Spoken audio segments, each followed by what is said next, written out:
Here we go. This is my review on Teenage Mutant Ninja Turtles, Mutants in Manhattan.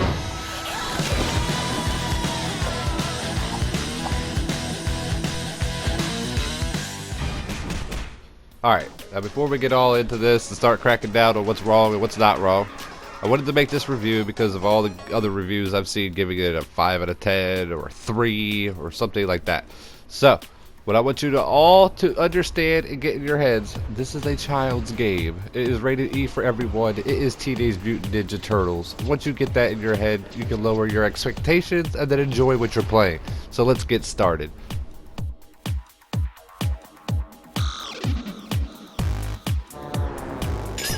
Now, just to get it out of the way, in my personal opinion, I love this game. The online's great, the combos are simple, there's plenty of loot to find, there's collectible comic books. Most of the bosses from the comics are there. The voice acting is, let's say it's not the worst. It can be a little, why did he say that? Opening scene, great. Contrast, great. Colors, great. Now, like everybody's complaining, or everybody was complaining, since this is a couple years old now, is on the fact that the fighting system was simplified.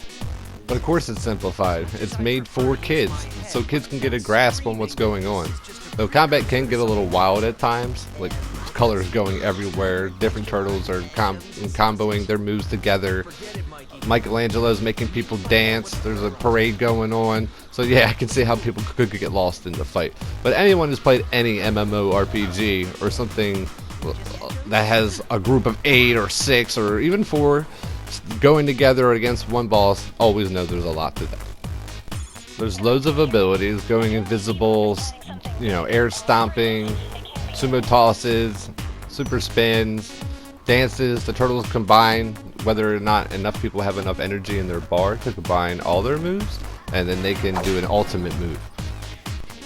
Each level is separated into different sections. The first level being the shortest, where you'll run around town and fighting Foot Clan and looking for bombs and saving pizza trucks. This will get you to the boss fight. Now other levels require you to do much more than that, like the sewers and the city. It all depends on where you're going. Most of the levels are, I wouldn't say they're the same. If they're the same kind of mission, like go over here and find this guy, but it'll be different enemies. Majority of the time you'll be fighting the Foot Clan. Each turtle also has their own specific moves. So you'll get special moves for each turtle that, amplify what they normally do. So like Goofy Michelangelo moves, you'll get invincibility and a hard strike with Raph, spin attacks and slow down time with Leo. Donnie also has a passive ability that while you're hacking things in different levels, he is the turtle you want to use because he'll be hacking fastest. The greatest thing I love about this is you're not just stuck to the ground. You can jump in the air, you can climb buildings, you can glide around. Way more traversal than the old Ninja Turtle games were. Some of the missions can get kind of lengthy, which I can see might bore some people, especially the sewer section. There used to be a glitch where all 4 turtles go to open the sewer and you would just stand there grunting for a little while, but that's been patched. In each level you'll have the ability to go back to the lair and use the points that you gained during the match to get yourself power-ups, heals, or weapons to use against bosses and enemies. I was actually really surprised about the amount of items in the game.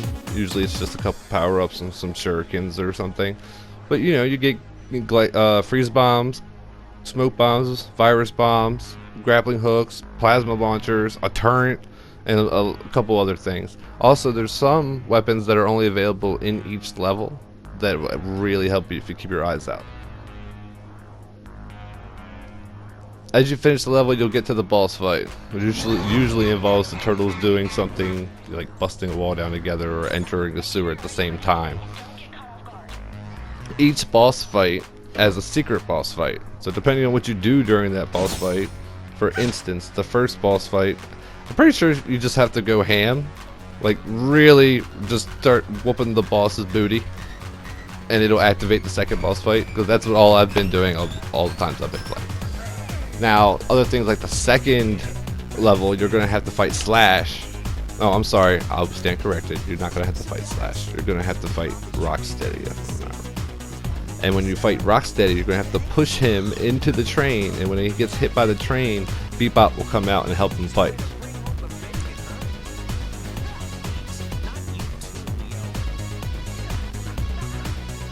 Now, I can't stress enough how important it is for you to use your Ninja Turtle combo moves.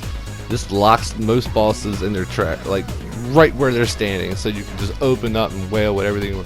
Michelangelo's dance-off move is by far the best. That, and then you pair it up with his cheer move that gives everybody their abilities back. It's just non-stop combos for you and easy to win. The only thing I really don't like about this entire game is the fact that there's no couch co-op. Activision and everybody else involved in this game, how could you let that happen? It's Ninja Turtles. It needs to have couch co-op. Like, I need to be able to play it like with my kids or with the girlfriend, my friends. Like, everybody needs, like, I don't understand. That blew my mind when there was no couch co-op. But there is online co-op, which most people play nowadays anyway, so I guess I can see why they went that way. All in all, to me, I give this game an 8 out of 10. Yeah, I know it might seem a little high for an indie game like this, but it's the classic nostalgia feel. There's not a whole lot to it. You don't need a bunch to make this a great game. Like, it's fine the way it is. I could have used the couch co-op, I do admit. It really grinds my gears when they don't put that couch co-op in. But everything's here. All the basis for a good Ninja Turtle game is here. There's nothing else. You don't need to beg and plead for anything more than this. DLC, I don't need to buy it. I don't want to buy it. I'm glad they didn't put DLC in the game. And I'm sad that they lost the rights to this and you can't acquire the game anymore in the PlayStation Store. But you can find it on Amazon for really cheap, so I suggest, if you haven't yet, you need to play this game. You need to play it with your family, you need to get some friends and get on online. The online's still up, still play it. Lots of good trophies to get, a lot of easy trophies to get if you're a trophy hunter. And as a heads up, if you're a story mode lover, the story mode in this game actually has cutscenes that the online mode does not. And even a few levels that online doesn't even have. You actually get to play as April O'Neil and do some other things that I won't spoil for you. I didn't show a bunch of gameplay in this because honestly, I want people to experience it for themselves. I don't want to just, show you the end boss and everything else there is to it. But I will give you a hint. The end boss can be extended if you beat him correctly. Thanks you guys for watching. I hope you enjoyed. I'll leave a little bit of the gameplay at the end of the video to see if you could, watch it, see if you like the game. Please, if you haven't yet, follow and subscribe. Also, check out my Facebook at Never Satisfied. We're having a donation and a fundraiser going on. We're doing giveaways to followers and supporters. So please check it out, guys. And thanks for watching.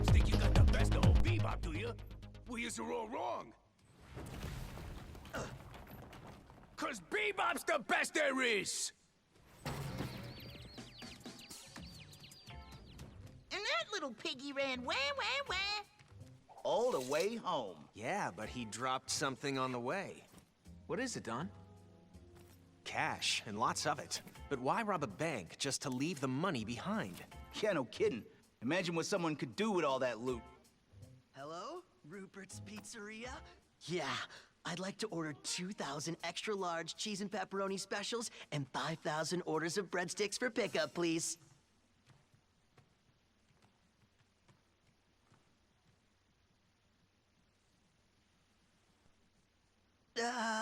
Never mind, dude.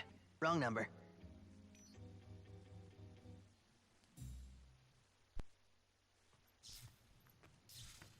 Dude! It's one of the subway switch boxes. If the Foot did this, they weren't using conventional weapons. No way a sword could cause this kind of damage. April, are you getting this?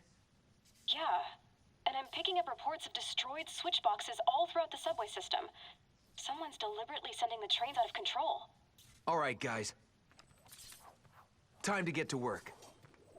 Yeah, work. Dude.